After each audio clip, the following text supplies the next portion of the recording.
All right, we are live. Let's let some people get in here.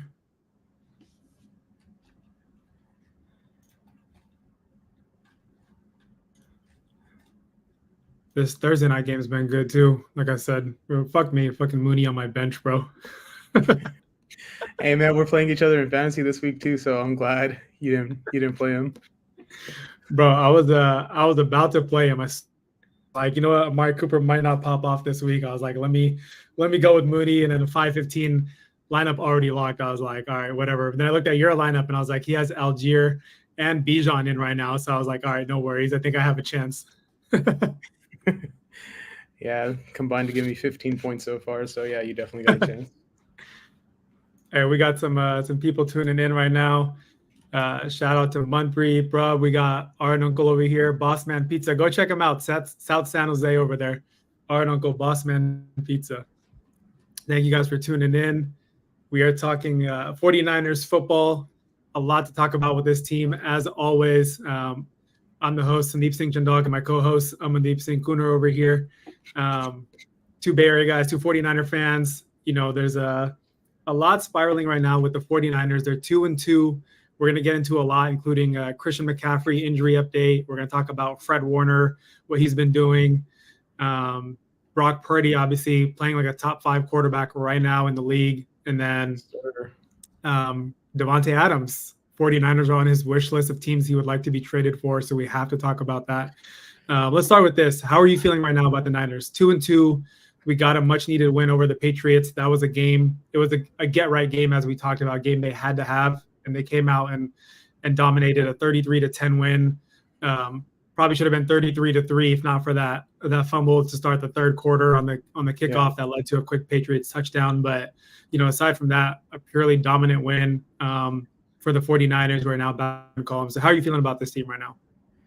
Yeah, you know, I definitely feel good after that win. I mean, like you said, it was a get-right game. It feels like once we get our asses kicked at least once or twice in a row, we come out hard that third time. So defense showed out. You know, we have the defensive player of the year, it seems like, in Fred Warner. And, you know, just keep the good times rolling. I mean, something to build on for sure. I feel like the offense still needs to improve quite a bit, especially in the red zone. I think that's where we're missing Christian McCaffrey quite a bit. Because he used to be that X factor for us in the red zone, the one that the defense would forget about so many times because you have Kittle, Ayuk, Debo, Juszczyk, Juwan Jennings, Brock Purdy with his legs, right? Like so many different options. So I think Shanahan is still trying to figure it out as well in the red zone, like what they can or can't do in certain situations. I feel like George Kittle needs more red zone looks. That beautiful dimer in the back of the end zone from Purdy, that was probably like one of the best throws I've seen him make in these last couple of years. So I'm feeling really good.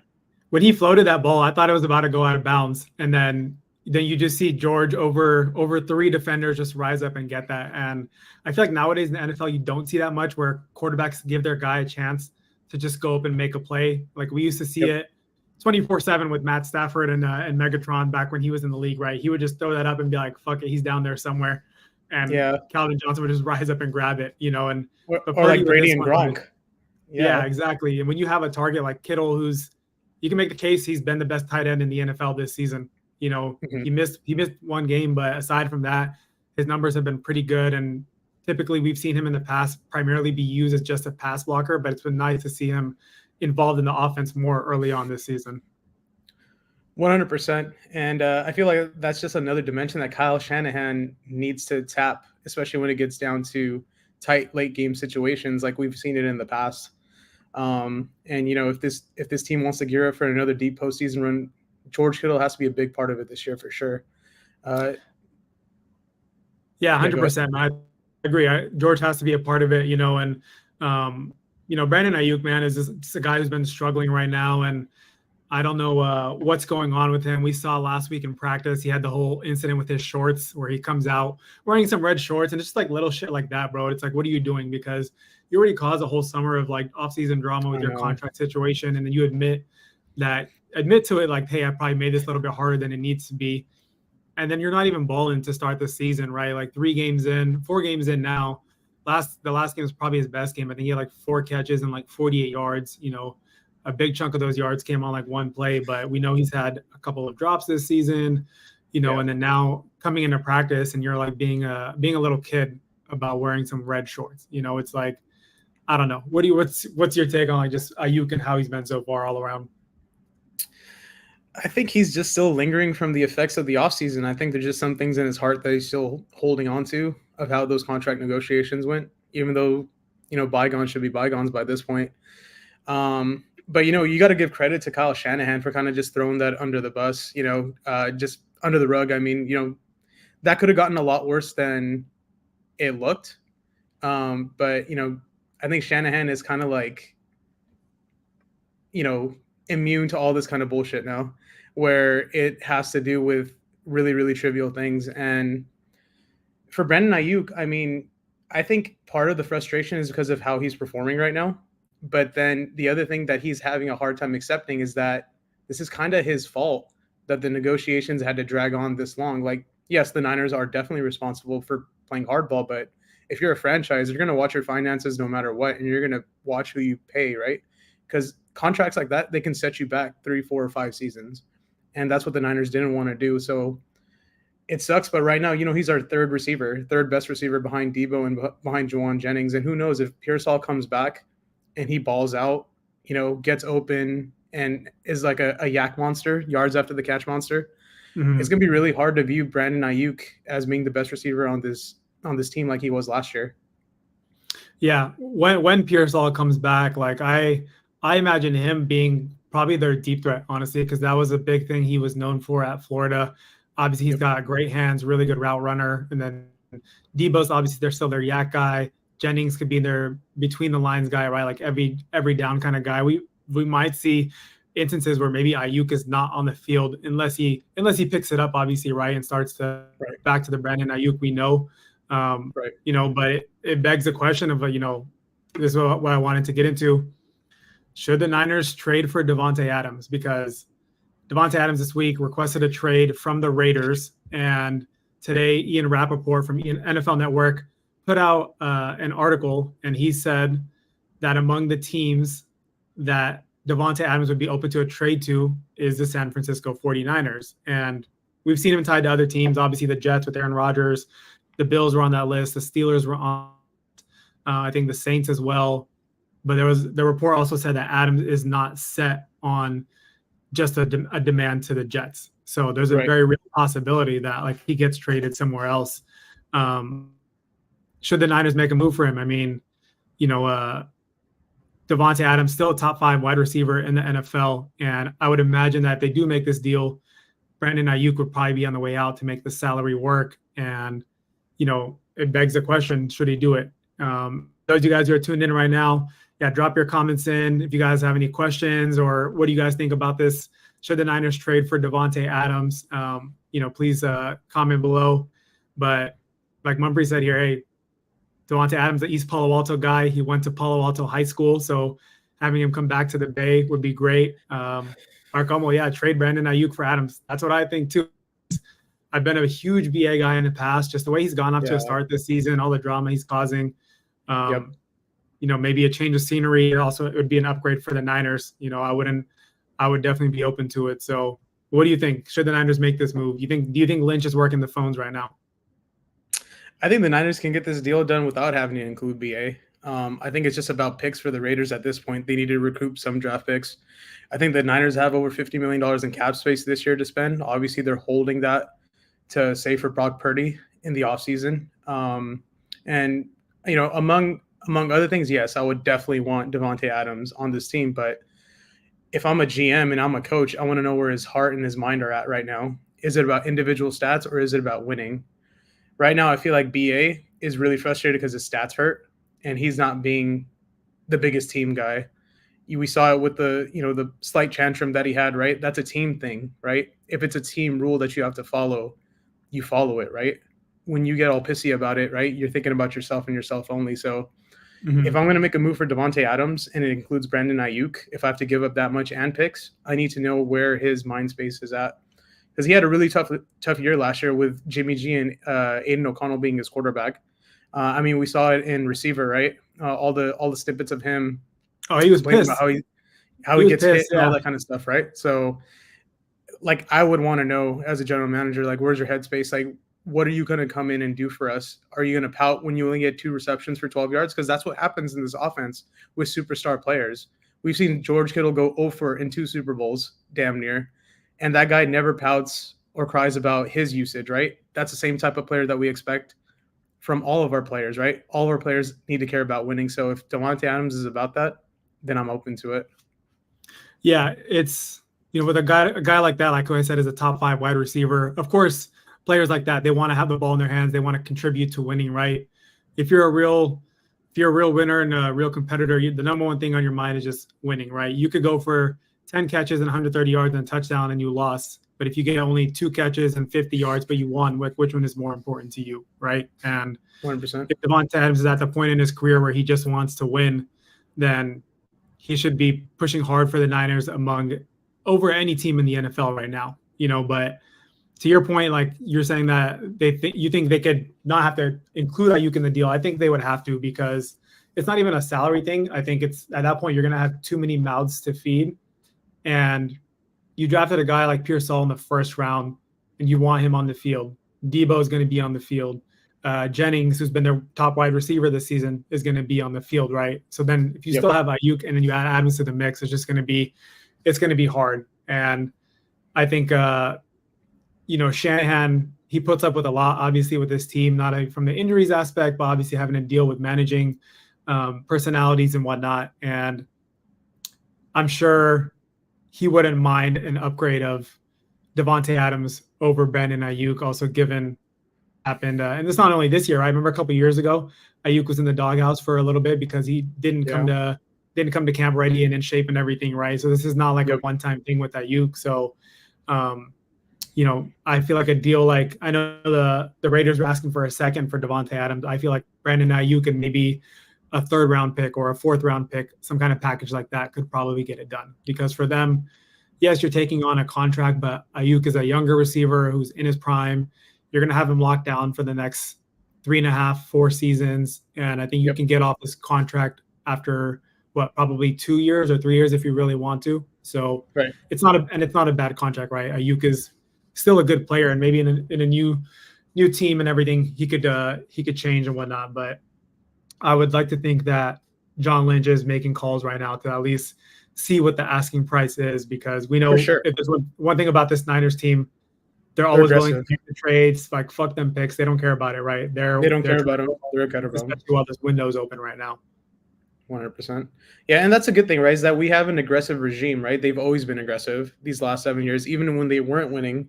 The first year that Shanahan and John Lynch came together, we made so many different free agent signings that, because of injuries, didn't get to make that impact the first year. But the second year, you saw some of these guys that they brought in actually make an impact. And we've seen almost every trade deadline the last 3 years, they've been super aggressive at the trade deadline, especially in a year where they know that they're going to be legitimate contenders, which has been damn near every single year the last 4 years, except for COVID. So it's going to be interesting to see if the Niners actually do have a legitimate shot. But I feel like Davante's kind of made his mind up that he wants to play again with Aaron Rodgers. That might be the overarching factor here as well.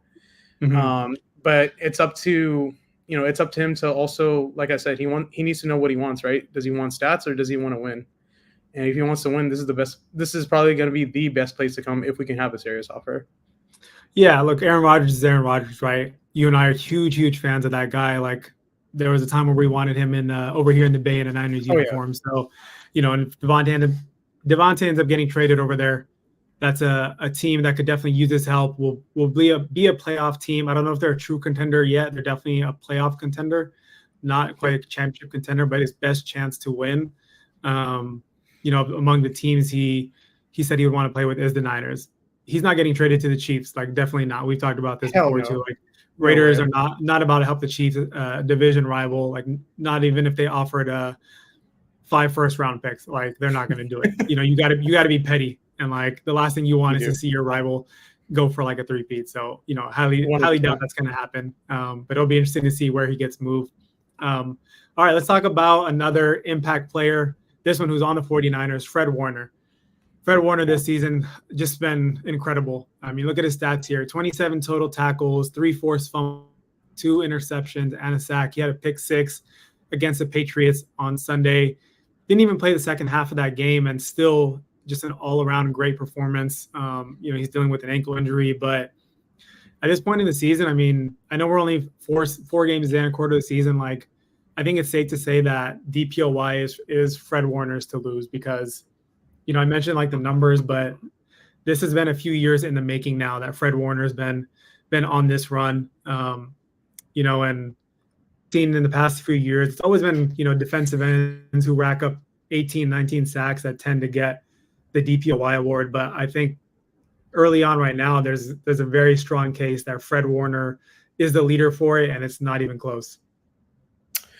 I agree with you 100%, bro. I can't imagine where this defense would be right now if it wasn't for Fred Warner.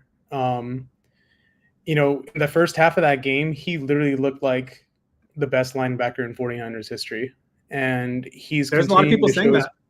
Yeah, and he's continued to show his greatness. I mean, we've had great linebackers come and go over the years. Patrick Wilson, Navarro Bowman, obviously, and now we've obviously have Dre Greenlaw, who's going to be back at some point during the season. But Fred Warner, I feel like he just takes the cake above all of them. I mean, he literally is probably the best player in 49ers history in terms of being at the linebacker position. And some are even saying that he might be the best player in the NFL the first couple of weeks here, just because of his play, his passion, the way he leads the defense. Mm-hmm. He shows up for his job every single week, no matter what. He plays every single game. He plays every single snap. It must have been a pretty serious ankle injury for him to be forced to sit the second half, but I think that because the game was in hand, Shanahan and the rest of the team felt like they could give him a breather, not re-aggravate his injury, so they miss him for a longer period of time. So I think they're just being cautious with him right now in terms of the injury management. But man, I don't know where we would be right now without that guy. And I hope that he stays healthy for the rest of the year. Yeah, for a defense that's been like pretty ass compared to Niner standards that we're used to seeing, the one constant bright spot is Fred Warner. I mean, I know they lost that game a couple weeks ago against the Vikings, but Fred Warner in that game, forcing that fumble right at the goal line as Aaron Jones was about to score a touchdown. Aaron Jones gets in the end zone. That's like the gut punch. The game is officially over. But he forces a fumble right on the goal line. The Niners recover it and get the ball back, and we're still in a position to win that game. And that's because of the play that Fred made. Last week, offense is struggling on the first couple drives. Fred makes a great interception, gets up, returns it for 6, right? And that helps the offense eventually get going. And so, the pass rush hasn't really been there. Secondary has been a little bit vulnerable at times, but, Fred in the middle is the guy, like you said, who's bringing it every week. And he's only missed one game in his career till this point. And so the fact that he had to stay out in that second half just says a lot about the injury. Like you said, he must have really been like feeling it, because if not for that, we know if Fred had a broken wrist, like he'd be on the field playing. He'd be like, no, I can still make tackles. That's just the type of guy he is. So I think, and I'm pretty sure right now he's the number 1 rated player on Pro Football Focus in the entire NFL. Yep. And when you think about how guys like Josh Allen are playing, Sam Darnold, Lamar Jackson, Aiden Hutchinson, right? Just to name some of the guys in the league who are playing really well this season so far. Brock Purdy. We're gonna get into him next. For Fred to be at the top of that list among all the players is insane. So, I'd be surprised if he wasn't out there on Sunday against the Cardinals. I think he's been doing some light practice this week, but I'd expect him to be out there. Let's talk about Brock Purdy now. We try not to be biased as Niner fans, and I feel like I'm very good about being honest about where Purdy ranks among the top quarterbacks in the league. When the season started, I did a preseason quarterbacks ranking list, and I had him at number 10. And the way he's playing right now, he's playing like a top 5 quarterback. Let's look at some of the stats here from Purdy. In 4 games, 1,130 passing yards, which is second in the NFL, only to Geno Smith. 5 touchdowns, 2 interceptions, a near 70% completion percentage, 9.3 yards per attempt, which I think is the highest in the NFL, if not definitely within the top 3. And then his 105 passer rating is 6th in the NFL. So Purdy right now, I mean, just incredible, and our uncle right here is comment saying we have good offense and defense needs to show up. Yeah, a big part of that is is Purdy, right? Because he's doing a great job of this season, extending plays with his legs, getting out of the pocket, making throws on the run. We think about the throw he had to Juwan Jennings for his second touchdown against the Rams. Last week against the Patriots, that drive where they scored 3 times on that one play, right? He first throws a touchdown to Mason, obviously gets called back, but then he's next play scrambling, pump fakes, hits use check for a touchdown, obviously penalty, gets called back, and then we talked about the lob to Kittle. So he's been playing with very good poise this season. He's not really forcing anything except for maybe like 1 or 2 throws early on in the first game, but his accuracy down the field has been incredible. And I don't know, I just, there's so many things we could say about Purdy. So what's been your impression about Purdy, especially coming off of the win over the Patriots? I mean, my impression is just how it's been since the end of last year. He's a baller. He keeps his team moving. The amount of deep plays that we've seen with this guy in the last 2.5 years, we never saw this with any other quarterback, probably since Jeff Garcia in the early 2000s. So, it's definitely it's definitely amazing to see that we have a star quarterback after so many years that's kind of leading the charge for us, the one that commands the respect of the locker room, commands the respect of all of his teammates, his coaches, all the trust that's put into him every single week to lead this team to victory. And he's doing this without his top guys really underperforming, to be honest, or not being available this season. I mean, that game against the Rams, even though they lost, he proved a lot in that loss, right? He makes those guys around him better. It's something that we haven't been really able to say about any quarterback in a very, very long time in this Niners franchise. So I'm just super stoked to see what the future holds for Brock Purdy this season. I feel like, he is going to go on an MVP run if the Niners can close out the season strong, and he's continuing to do what he's doing, which is make his teammates better and make everyone else around him feel like they can lead with him, into the postseason and hopefully make a deep run. But I mean, I think we talk about this like every other day when we're texting each other, is like how much Brock is a baller. Like we're always sending each other, videos and stuff and stats. Funny tweets about like, his passer rating. Like he has the highest passer rating through a player's first 25 games in NFL history. And the 2 guys he's ahead of on that list is Patrick Mahomes and Kurt Warner. 2 guys. Kurt Warner's a Hall of Famer. Patrick Mahomes is going to be a Hall of Famer. So you don't get at the top of that list by being a system quarterback. Like I said this on the last show. I'm going to say it right now, and I'm going to say it again. Every single game as Purdy keeps balling, Purdy is not a system quarterback. He is the system, and he's showing it right now. And if this Niners team goes on to finish 12-5 or 13-4, somewhere in that range, Purdy's going to have a very strong case for MVP. He might not have the most touchdown passes and the most passing yards, but assuming they win that many games, Purdy will probably be close to like that 30 touchdown to 10 interception ratio, right? 3-1. And he's doing this without Christian McCaffrey for most of the season. He's doing it with Brandon Ayuk having played below average football in the first 4 games, right? And if he leads his team to 12-13 wins, like I don't know how you can not give it to him unless Josh Allen like 50 touchdowns or Lamar throws up some crazy numbers, right? Something like that, which I don't see that happening for Lamar just because they have Derrick Henry now. But, there's a very good chance this year that Purdy could be the MVP. And he was already a top 5 MVP finish last season. And now he's doing this with less. As my dad was saying, and also our uncle in the comments, a big problem this year has been offensive line. And so we definitely need some help on that side. There's a reason Purdy's scrambling damn near every single play, and it's because the O-line can't even hold for 5 seconds to give him some time in the pocket to make a throw. It doesn't help that sometimes, Ayuk is not able to get open and whatnot, but there's times where Ayuk has been open and Jennings is open and so on, but the offensive line can't hold. So that's going to be something they're going to have to continue to work on.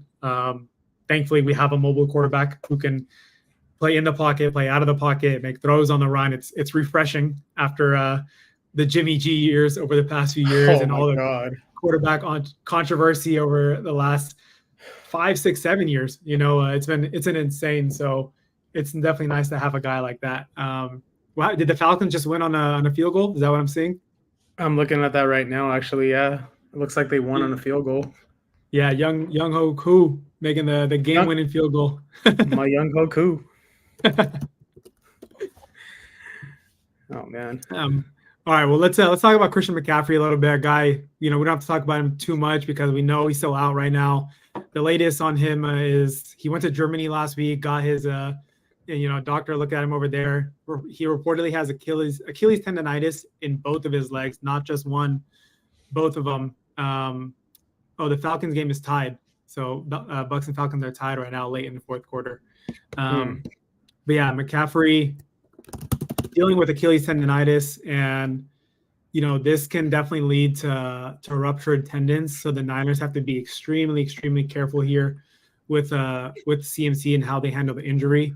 The good thing is they don't need to rush him back. No. Jordan Mason's been playing amazing this season, and they do need to solidify a solid backup running back. I think Isaac Guerrero, they said, or Kyle Shanahan said they're going to try to work him in more into offense, and we see him get some touches here and there. He has been effective as a ball carrier, not so good in the return game. Obviously, he had the fumble last week, but as a pure running back, he's been solid as a backup. So, quickly, when do you think we expect to see Christian McCaffrey this season? Well, when I found out that it was Achilles tendonitis in both legs, I was definitely shook for sure. I kind of still want to stick with my prediction that if he were to come back, it would probably be the last 2 or 3 games of the season, and that would only be in 2 situations. One, the Niners have already, established that they are going to make the playoffs or they are going to win the division. And 2, they feel comfortable enough to throw him out there to carry a full workload. If he can't carry a full workload and you can only use him as a decoy, I wouldn't bring him back. I wouldn't want to risk Kyle Shanahan overusing him, for any reason. But it was kind of interesting to hear the Niners kind of just like sweep this under the rug over the last couple of weeks and not really give too much information about it.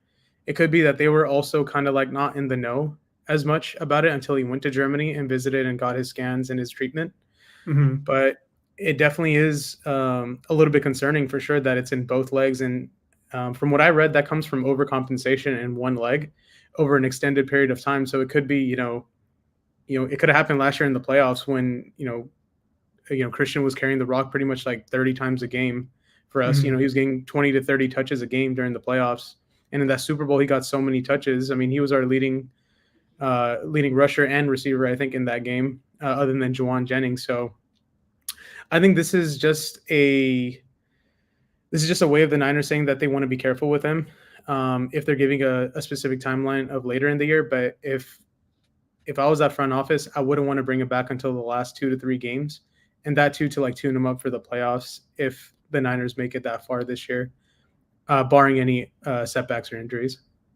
My guy Mike here, he said, I had a bad feeling when I found out that he was on the Madden cover. Yeah, that Madden curse is all of us did. It's no joke, Mike. You're right on that one, but it's funny. I was reading an article. Christian McCaffrey's dad did an interview recently at McCaffrey, and he said the person to blame here is Christian McCaffrey himself. And his reason for that was because he said Christian McCaffrey's training regimen in the offseason is super intense. And it goes to what you were just saying. He overworks himself a bit, and now he's paying the price, right? And this is obviously coming off of the long postseason run the Niners had last year, playing 4 extra games with going all the way to the Super Bowl. But you package that on top of what he does in the offseason. And look, McCaffrey's a guy who takes care of his body. He spends a lot of money on his recovery. We've seen videos of him and everything. So we know he puts in the work to improve his body, improve his craft, which is great. But there is such a thing as like overworking as well. And Christian McCaffrey's dad obviously knows best, right? Because he sees what his son does in the offseason. So I think it's best for the Niners, like you said, don't rush him at this point. Plenty of talent on the field and in that locker room where they don't need him back right away. And they'll be lucky if they get him back 100% healthy, even like week 13, you'll be fine. Because at that point in the season, hopefully, if they continue to pick it up, by week 13, if they're 9-4, worst case 8-5, they'll be in a good position to make the playoffs and secure hopefully secure a division title too. Let's quickly talk about this game on Sunday. 49ers-Cardinals. The Cardinals come in at 1-3 in this game. They beat the Rams, who we lost to, but they lost to the Bills, lost to the Lions, So 3 teams that are playing really well this season, obviously. So those aren't bad losses. The Lions game, they were close. The Bills game, they were up and ended up blowing that lead, and then the Commanders just blew them out. So what are your keys for a 49ers win in this one?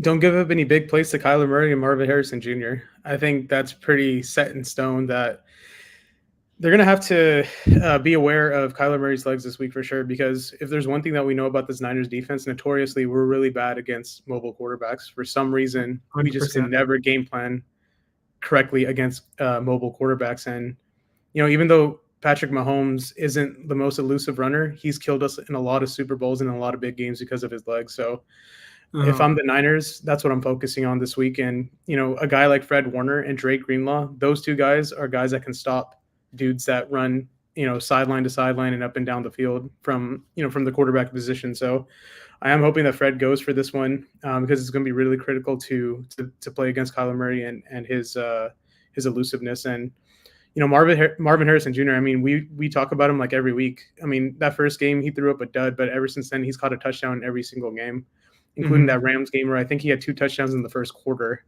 where he really showcased his talent. So you can't take this team lightly. I feel like their coach has them playing really well, even though they're only 1-3. They've been in every game except this last game.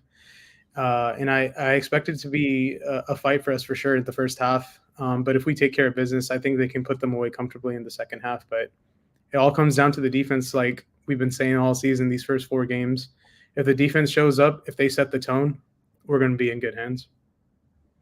Yeah, real quick, the Falcons won in overtime, a 45-yard by Kirk Cousins to DeMoy Hodge to win the game. So Falcons with a 36-30 overtime win. Kirk Cousins, 509 passing yards. Holy shit. Man. Talk about vintage Kirk. That's probably the best game he's ever had in his career. And remember the first 2 weeks of the season? Yeah, they were saying Kirk is he's washed. He's still feeling the Achilles injury and this and that.